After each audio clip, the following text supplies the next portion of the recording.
Salut à tous, content de vous retrouver. Donc une petite vidéo, on continue la campagne. C'est une introduction en fait à Un poignard dans le noir, le nom du deuxième scénario si je me souviens bien. Et donc cette vidéo est divisée en deux parties. Une première partie avec une vue zénithale où je vous montrerai les choix que j'ai faits pour faire évoluer un petit peu le deck en incluant dans mes possibilités de modification les 4 starter decks. On voit ce que ça donne. Et puis je vous parle un peu de pourquoi j'ai évolué dans mes cartes de campagne à mettre à la fin du premier scénario.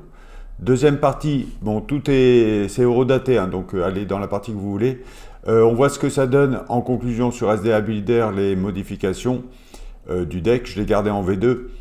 Et une petite présentation du scénario pour la stratégie. Sur la partie tactique, on verra en plein milieu de partie quelles sont les tactiques qu'on aborde, mais c'est bien d'y arriver sur une partie de SDA avec une stratégie construite par deck building. Allez, c'est parti! Allez, on parle donc de la modification du deck. Donc j'ai sorti mes 4 paquets, mes 4 starter decks, et j'ai fait un premier scan de ce qui pouvait m'intéresser. Donc je les ai mis devant. Alors, on va les prendre un par un. Il n'y a pas d'ordre. On va commencer par les défenseurs du Gondor. Même avant de les regarder comme ça, la flèche rouge m'intéressait. Parce que si on la regarde, ça met plus 1 de volonté pour 1, donc c'est pas mal. Et puis il y a une réponse en vaillance, mais là dans un deck Hobbit, c'est même pas la peine d'y penser. Simplement, ce que j'avais oublié, c'est attacher cette carte à un héros Gondor. Donc on la prend pas parce que j'ai que des hobbits. Voilà. Donc sinon dans le reste de ce deck, il n'y avait pas forcément quelque chose. Mais alors, ça c'est pas les défenseurs du Gondor. Hein. C'est les cavaliers du Rohan. Voilà. Donc flèche rouge, deck Gondor. Quoi, au moins un héros Gondor. Très bonne carte je trouve sinon. Ensuite, prenons Messager à cheval. Alors en fait, la première carte qui vraiment m'intéressait, c'était... Non, c'est pas celle-là. C'était Émissaire de Pélargir. On peut donner une ressource à un héros Gondor ou noble. J'ai ni l'un ni l'autre, encore une fois, j'ai que des hobbits. Donc, très intéressante, mais j'en ai pas assez. Marteau à enclume aussi, qui m'intéressait un peu dans ce deck. Mais 3 armes pour quoi, Mary il tape, mais je pense qu'il n'y a pas 3 armes. J'ai 3 armes dans ce deck là. C'est pas une densité suffisante pour inclure marteau à ennemi. Mais c'est une carte que j'aime bien. Même peut-être, bon je suis pas encore un pro, j'ai pas trop essayé, mais je pense qu'à 5 ou 6 armes ça peut commencer à devenir intéressant. À voir. Messager à cheval. Donc oui, ça c'est sorti direct. Et Messager à cheval, ça m'intéressait pour la redistribution des ressources, pour la même raison qu'Émissaire de Pélargir m'intéressait. Et donc c'est un candidat dans la sphère tactique, pas tactique, mais la sphère violette. Et donc c'est un candidat. Puis il y a aussi pour la même raison, Capitaine de Pélargir, réponse après l'entrée en jeu du Capitaine de Pélargir, déplacez une ressource de la réserve d'un héros que vous contrôlez vers la réserve d'un autre héros. Voilà, donc retenons en fait Messager à cheval et Capitaine de Pélargir. J'ai oublié le nom tout simplement de cette sphère, la sphère violette on va dire. Ici, dans les elfes de la Lorient, il y a Guide du Ness qui a une réponse assez intéressante après l'entrée en jeu. Je choisis un héros et il ne s'incline pas pour repartir en quête. Donc c'est une bonne chose avec ces héros, quoi. C'est toujours bien de partir en quête sans devoir incliner. Candidat. Ménestrel des Galadrim. Pareil, ça permet d'aller chercher une carte événement, mais vous voyez les événements en fait j'en ai... alors ça c'est pas vrai nombre 14, 2, 4, 6, 7, j'en ai 7. Quoi, en fait non, avec 7 événements c'est pas bon. Et Rune d'Aeron, ça c'est une excellente carte, ça permet piocher 2 cartes, ensuite défausser une carte de votre main. Et ben c'est super quoi. Non seulement vous allez, même si vous ne piochez pas votre carte que vous voulez parmi les deux, ça sera la troisième, tout ça. En tout cas, vous allez sonder votre deck et puis vous remettez une carte à la défausse. Voilà. Donc ces cartes aussi sont candidates. Dans le deck Nan du Rhin, une carte que j'aime bien, Kram, qui permet de redresser un héros. Donc on défausse et redresse un héros. Il y avait Forgeron d'Erebor, il est aussi dans la boîte de base. Il y a carte de Tror qui permet de voyager pour choisir un lieu dans la zone de cheminement. Celui-ci devient le lieu actif. Si un autre lieu est déjà actif, renvoyez-le dans la zone de cheminement. Donc c'est pour gérer les trajets qui sont pénibles. Hein. Donc c'est pas mal. Forgeron d'Erebor, vous connaissez. Et aussi une carte qui vraiment me fait de l'œil, c'est une très bonne histoire. Inclinez 2 alliés que vous contrôlez pour mélanger votre deck et en défausser les 5 premières cartes. Mettez en jeu sous votre contrôle jusqu'à 2 alliés défaussés. C'est-à-dire qu'avec des cartes, dont le coût ne peut pas être supérieur au coût des cartes inclinées. Mais avec des cartes comme Boromir, si vous l'avez en jeu, ça quoi. Il y a aussi Gandalf, ça marche. Béante, j'ai des alliés à 4, 5 ou 6. Donc ça peut être pas mal intéressant. Voilà, le truc, c'est que j'ai 21 alliés. Ça a dû augmenter un peu parce que j'en ai rajouté autour de 20 alliés. On vérifiera. Mais les decks où une très bonne histoire tourne vraiment bien, il y en a plus. Hein. Au moins 25, 26, 27 alliés. C'est une bonne quantité pour jouer une très bonne histoire. Alors voilà, donc mon choix, j'ai dû réfléchir à tout ça et puis j'ai dû faire une sélection. Et en fait, j'avais envie de faire une petite... d'essayer vraiment de créer des synergies parce que, je sais pas vous, mais moi, quand je deck build une synergie et qu'elle sort, j'en suis très content. Voilà. Alors, ce qui a finalement retenu mon attention, c'est les Runes d'Aeron. Parce que c'est vraiment une très bonne carte. Et puis là, il n'y a pas de condition Gondor, nain ou je ne sais quoi. Kram pour aller rechercher, redresser un héros. Et Forgeron d'Erebor. Donc je rajoute un allié. Le truc c'est que j'ai... Là où il y a une petite synergie, donc j'ai déjà un Forgeron d'Erebor dans mon deck. Hein. Là où il y a une petite synergie, c'est que vous voyez, c'est une façon de ne pas perdre la carte. Avec la Rune d'Aeron, un attachement, par exemple que j'ai ça ou un autre, hein, qui m'intéresse, que je veux garder, et ben avec la Rune d'Aeron, je le défausse et je vais le rechercher avec le Forgeron d'Erebor. Donc voilà, alors c'est peut-être...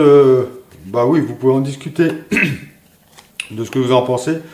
Mais voilà, c'est une petite synergie qui... ça en soi c'est bon, il n'y a pas besoin d'être synergique avec quoi que ce soit pour que ça soit bon, hein, les Runes d'Aeron.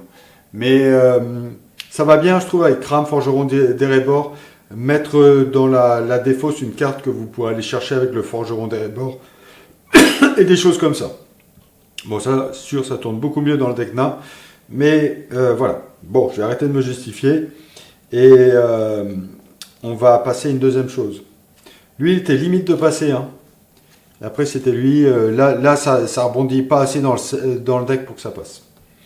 Alors, je voudrais parler oui, forcément, là, vous voyez, je fais rentrer 4 cartes, et j'en fais ressortir 4, je les ai mis au fond.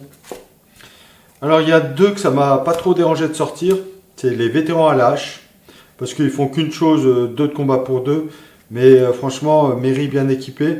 En plus, si on va chercher les armes avec les Runes d'Aeron, on l'équipe, et puis voilà, ça vous fait un mairie bien équipé qui joue le rôle de ça. Donc ces 2 cartes, ça m'a pas trop fait de la peine pour sortir. Le manteau de Hobbit, un peu plus sollicité, mais je me suis rendu compte que quand ça va bien, en fait, on ne bloque pas avec les Hobbits, hein, on bloque avec les alliés. Donc c'est peut-être vraiment roue de secours, je devais faire un choix en fait, et j'ai décidé de sortir celle-là. Celle que j'aime bien, Ténacité de Semi-Homme, plus de volonté, plus de combat, plus de défense. J'ai préféré la synergie, quoi, la synergie ou le fait que ces cartes aient une bonne interaction au minimum, plutôt que faire un truc qui est, euh, qui est bien en soi, mais juste, bah, c'est un événement et c'est moins stable qu'un allié, ça qui peut revenir et des choses comme ça. Enfin voilà, il fallait bien que je sorte une carte. Il y a un autre aussi, vous voyez, je sors 5 tactiques. Donc 5 tactiques, et puis le violet, j'ai toujours perdu. Ça me reviendra après. On va regarder après, mais j'avais quand même trop de ressources tactiques à payer, sachant que ça venait un par tour. Voilà, c'est aussi pour ça que je cherchais des cartes comme le messager à cheval ou le combattant de Pélargir qui permettent de redistribuer les ressources. Et puis celle-là, mais bon. Ok, voilà.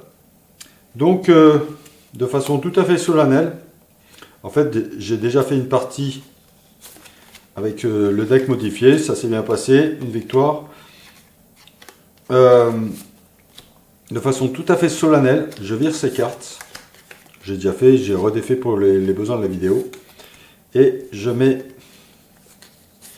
ces cartes dans le deck.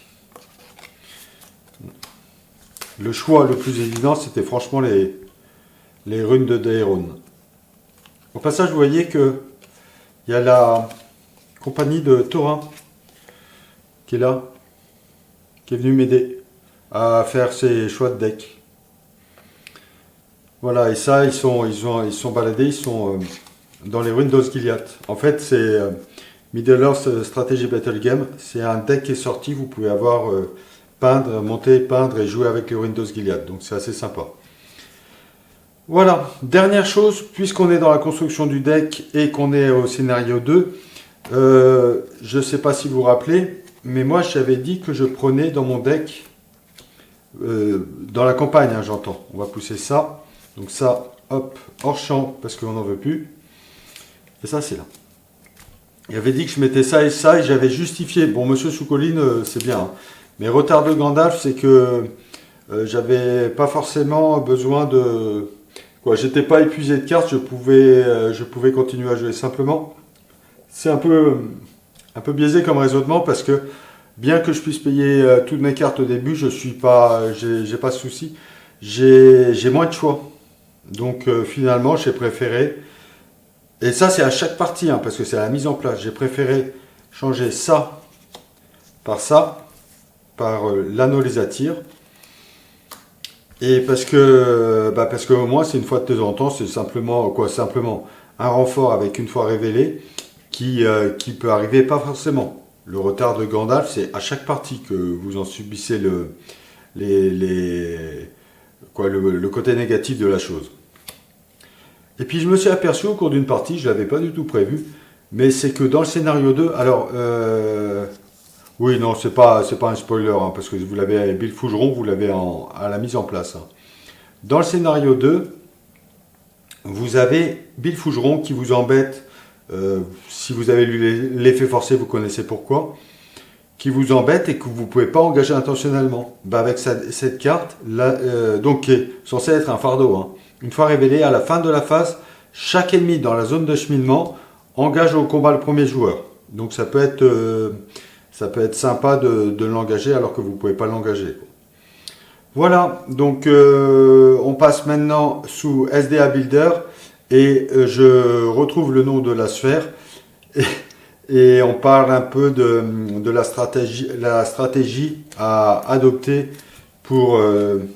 donc là, pour la suite, je vous conseille vraiment, si vous n'avez pas essayé une ou deux fois le scénario, de le tenter avant de venir discuter avec moi sous SDA Builder. Donc on va parler de la stratégie ou d'une stratégie à adopter avec un poignard dans le noir, deuxième scénario de la campagne de la communauté de l'anneau. Allez, on y va. Donc nous voilà maintenant sur SDA Builder. Alors, bonne nouvelle, quand on va dans discrétion et ténacité, le développeur de cette application SDA Builder a rajouté la sphère communauté, ce qui fait que maintenant, les notes qui sont ici, je peux les enlever. Je vais faire comme ça. Supprimer, c'est où? C'est là. Voilà. Et ce qu'on va faire, c'est que dans les cartes, je vais... Alors, j'ai réglé... non, c'est là. J'ai réglé, je mets pas extension du compte, je vais mettre Nan du Rhin, Elfe de la Lorien, défenseur et cavalier du Rohan. Voilà. Ce qui fait que quand je... pourquoi c'est... Ah oui, c'est parce que j'ai fait ça. Quand je fais la sphère de la communauté et comme ça,